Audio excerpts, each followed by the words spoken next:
이렇게 큰 사안은 사실은 결정적 순간들이 있잖아요.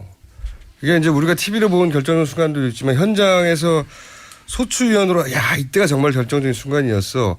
저 개인적으로는 그 김평호 변호사의 투입도 결정적인 것 중에 하나라고 보는데 네. 김평호 서석구 네 그런 분들이 변호사님. 참 큰 역할을 해주셨고 큰 역할을 해줬죠. 네. 정말로 큰 역할. 제가 보기에는 이번에 이제 선고를 하고 놓고 보니까 쭉 되돌아보시니까 선고문의 구성 자체도 그렇고 사실은 전체적으로 이제 대통령 공무원 임면권, 언론의 자유, 세월호 이 부분이 다 그러나로 다 이 배척이 된 거 아니겠습니까? 네. 정말로 그때는 이러다가 진짜 마지막 몇 개 안 남았는데 이제 몇 개가 아니라 딱 하나 남은 거죠. 그러니까요. 기각되는 거 아니냐 했더니 이제 마지막에 이제 국정 개입 행위와 이제 권한 남용 행위로 인정을 한 건데 사실 엄밀하게 보면은 이번 8분의 헌법재판관님들이 가능한 한 박근혜 대통령을 탄핵시키지 않는 방법. 그러니까요. 탄핵을 안 시켜도 되는지에 대한 고민이 있었어요. 그러니까요. 보수 재판관 보수적 성향의 재판관들은 그렇게 했던 것 같아요. 예.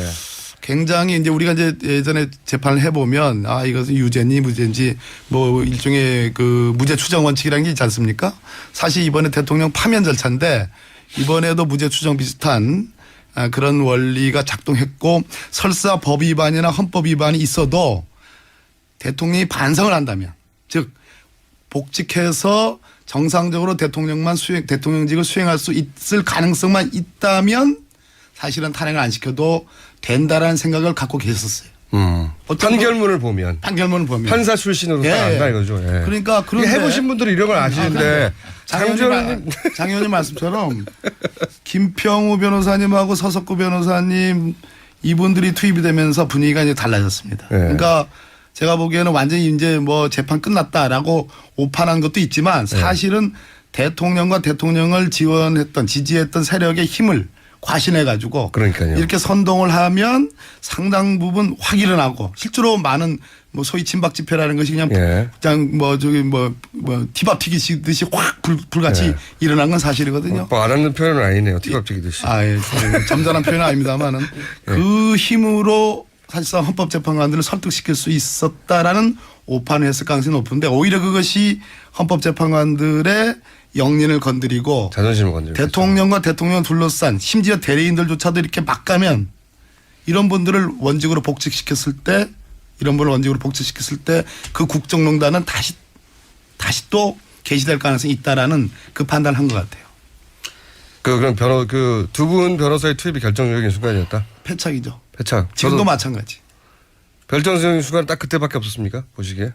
꽤 있었죠. 아까 좀 처음에 말씀드린 것도 있고. 그런 정보를 얻었을 때 혹은 이 두 분은 굉장히 정보라기보다는 계속 우리 김어준 총재님이 계속 그 부분을 저를 한 달 동안 저를 이제 신문하고 계시는데 정보라기보다는 분석상 저는 이 탄핵 재판이 쉬운 재판은 아니라는 것을 알고 있었습니다. 판사 출신으로서. 탄핵 재판이라고 하는 것이 기본적으로 헌법재판소가 그 절묘한 시점에 이렇게 드시고 그러세요, 그걸. 헌법재판소가 증거를 강제로 수집할 수 있는 권한이 있는 것이 아니기 때문에 그러니까요. 이미 수집된 정보를 주로 제출하고 뭐 헌법재판소에서 새롭게 할 수 있는 것은 증인 듣고 뭐 증언 듣고 이런 방식이거든요. 그러다 보니까 증거 수집 특히 제가 볼 때는 대통령을 직접 신문할 기회가 없었지 않습니까?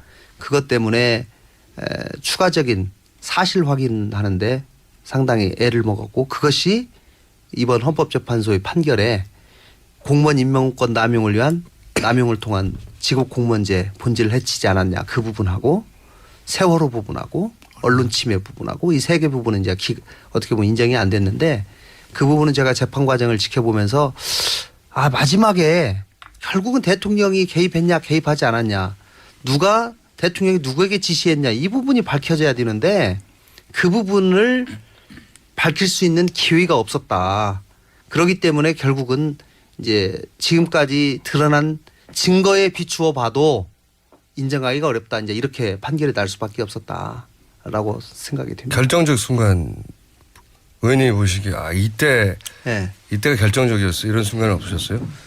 저는 탄핵 저희가 소추 의결서를 작성해서 12월 9일 날 탄핵 국회에서 의결을 하면서 234명이 찬성을 했습니다. 네. 그래서 저는 당시에 한 210명 정도 할 걸로 봤거든요. 네. 234명이 하는 순간 이건 헌재에 가서도 가능성이 높아지겠다라고 하는 굉장히 큰 확신이 들었고요. 또 두 번째는 저희가 이번에 헌재에서 주로 인정된 것이 대통령이 직접 본인이 임명한 검찰이 수사한 검찰 수사 결과 예. 공소장에 기재된 그 수사 결과에 공범자로 기재된 그 부분이 대부분 인정이 됐고 또 그거에 관한 증거 자료가 검찰 수사 자료가 대부분 헌재에 그대로 넘어가서 그 부분이 되게 인정이 된 부분이 많습니다.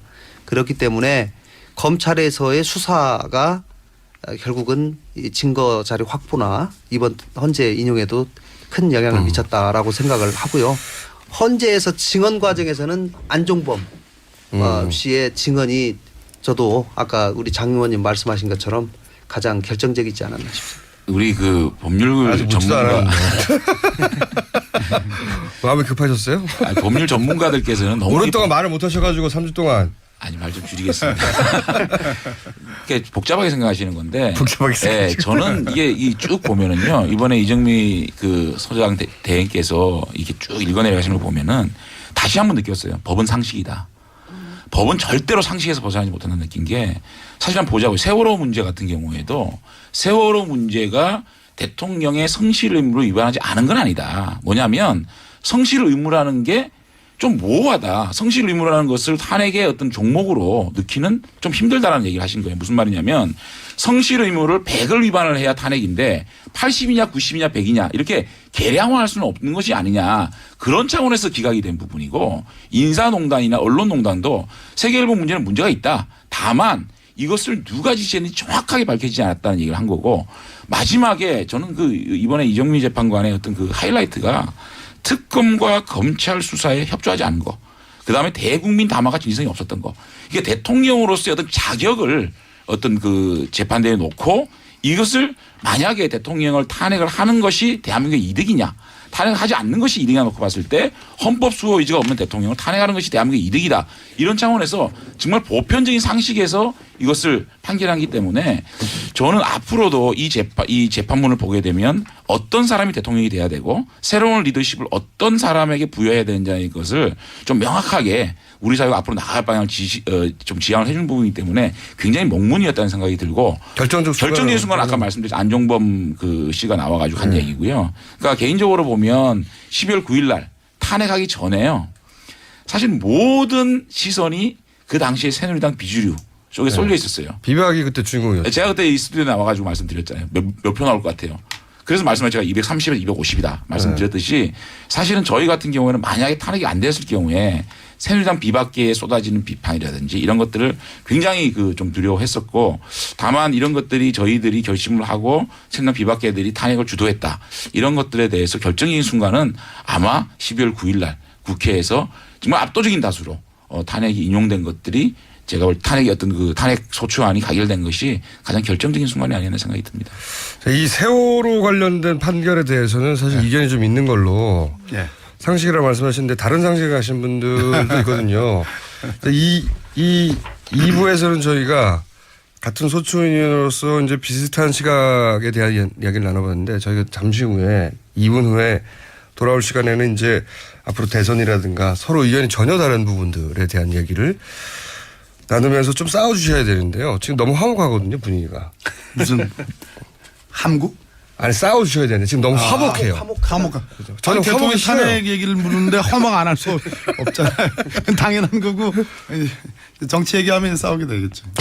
그러니까요. 왜 싸움을 시키려고 그러지? 저는 싸움이 좋아요. 아 예. 화목하게 싫고요. 얼굴은 평화롭게 생기셨는데. 아니 근데 바른정당은 굉장히 불안해하지 않았었나? 이거 이러다가 만에 하나 탄핵이 안 되면 당이 날아가고 막 끝장나는 거였잖아요. 아니 근데 사실은 처음에 우리 박범계 선배님 말씀하셨듯이 재판문 판결문을 읽어 나가시는데 처음에 하나 둘, 셋 기각되는데. 그러나. 이야, 이거 그러니까 저는 뭐 믿고 있었는데 그럼에도 불구하고 이제 앞에서 그러나 되는데 야, 이제 배치 떨어졌구나. 배치 떨어졌구나. 저희는 뭐 탄핵이 기각되면 정말로 저희들이 뭐 그냥 뭐 말로 사퇴하겠다는 생각이 아니고 이거는 정치적 책임을 져야 된다는 생각이기 때문에 사실은 뭐 사퇴를 강하게 할 생각이었습니다. 사실 의장님이 발리를 하시더라도 저희는 사퇴를 하려고 생각이기 때문에 지금이야 이거 무슨 말을 못해요. 저희는 진짜 그런 진정성을 가지고 이번 탄핵이 임했다. 그러니까 그때 가슴이 철렁철렁 하셨죠. 철렁보다는 이게 왜 이럴까. 만약에 이것이 탄핵이 기각이 됐을 때 사실은 뭐 개인적으로 국회의원 그만두는 생각도 있었지만 야, 과연 대한민국이 이래 정말 이게 갈 수 있을까. 그때도 대한민국을 생각하셨어요? 네. 본인보다 앞서서 무슨 말을 못합니까 지금. 자, 그러다 보니까 증거 수집, 특히 제가 볼 때는 대통령을 직접 신문할 기회가 없었지 않습니까? 네.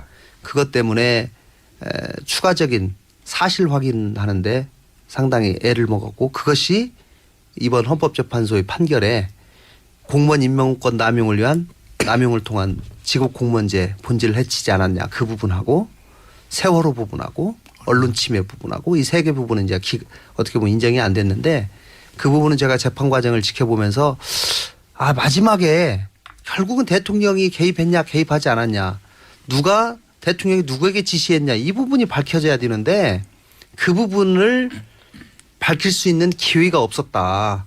그렇기 때문에 결국은 이제 지금까지 드러난 증거에 비추어 봐도 인정하기가 어렵다. 이제 이렇게 판결이 날 수밖에 없었다. 행위로 인정을 한 건데, 사실 엄밀하게 보면은 이번 8분의 헌법재판관님들이 가능한 한 박근혜 대통령을 탄핵시키지 않는 방법, 그러니까요. 탄핵을 안 시켜도 되는지에 대한 고민이 있었어요. 그러니까요. 보수 재판관, 보수적 성향의 재판관들은 그렇게 했던 것 같아요. 예. 굉장히 이제 우리가 이제 예전에 재판을 해보면 이것은 유죄인지 무죄인지 뭐 일종의 그 무죄 추정 원칙이라는 게 있지 않습니까? 사실 이번에 대통령 파면 절차인데 이번에도 무죄 추정 비슷한 그런 원리가 작동했고, 설사 법 위반이나 헌법 위반이 있어도 대통령이 반성을 한다면, 즉 복직해서 정상적으로 대통령직을 수행할 수 있을 가능성만 있다면 사실은 탄핵을 안 시켜도 된다라는 생각을 갖고 계셨어요. 판결문을 보면. 판사 출신으로 안다 이거죠. 예. 그러니까 그런데 해보신 분들은 이런 걸 아시는데 장 의원님 말씀처럼 김평우 변호사님하고 서석구 변호사님 이분들이 투입이 되면서 분위기가 이제 달라졌습니다. 예. 그러니까 제가 보기에는 완전히 이제 뭐 재판 끝났다라고 오판한 것도 있지만 사실은 대통령과 대통령을 지지했던 세력의 힘을 과신해가지고 그러니까요. 이렇게 선동을 하면 상당 부분 확 일어나고, 실제로 많은 뭐 소위 친박 집회라는 것이 그냥 티밥 튀기듯이 확 불같이 일어난 건 사실이거든요. 뭐 알았는 표현은 아니네요. 티밥 튀기듯이. 점잖은 표현은 아닙니다만은 그 힘으로 사실상 헌법재판관들을 설득시킬 수 있었다라는 오판을 했을 가능성이 높은데, 오히려 그것이 헌법재판관들의 영린을 건드리고 자존심을 건드리고 대통령과 대통령을 둘러싼 심지어 대리인들조차도 이렇게 막 가면 이런 분들을 원직으로 복직시켰을 때 그 국정농단은 다시 또 개시될 가능성이 있다라는. 이렇게 큰 사안은 사실은 결정적 순간들이 있잖아요. 이게 이제 우리가 TV로 본 결정적 순간들도 있지만 현장에서 소추위원으로 이때가 정말 결정적인 순간이었어. 저 개인적으로는 그 김평우 변호사의 투입도 결정적인 것 중에 하나라고 보는데. 네. 김평우, 서석구. 네. 그런 분들이 참 큰 역할을 해 주셨고. 큰 역할을 해 줬죠. 네. 정말로 큰 역할. 제가 보기에는 이번에 이제 선고를 하고 놓고 보니까 쭉 되돌아보시니까. 선고문의 구성 자체도 그렇고, 사실은 전체적으로 이제 대통령 공무원 임명권, 언론의 자유, 세월호 이 부분이 다 그러나로 다 이 배척이 된 거 아니겠습니까? 정말로 그때는 이러다가 진짜 마지막 몇 개 안 남았는데 이제 몇 개가 아니라 딱 하나 남은 거죠. 그러니까요. 기각되는 거 아니냐 했더니 이제 마지막에 이제 국정 개입 행위와 이제 권한 남용 그 판단을 한 것 같아요. 그럼 두 분 변호사의 투입이 결정적인 순간이었다. 패착이죠. 패착. 지금도 마찬가지.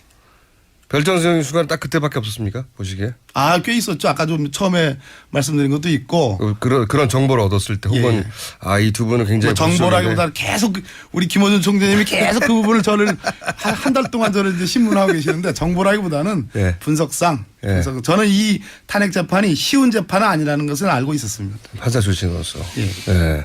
탄핵 재판이라고 하는 것이 기본적으로 헌법재판소가 그 절묘한 시점에 이렇게 드시고 그러세요, 그걸. 예. 헌법재판소가 증거를 강제로 수집할 수 있는 권한이 있는 것이 아니기 때문에 그러니까요. 예, 이미 수집된 정보를 주로 제출하고 뭐 헌법재판소에서 새롭게 할 수 있는 것은 증인 듣고 뭐 증언 듣고 이런 방식이거든요.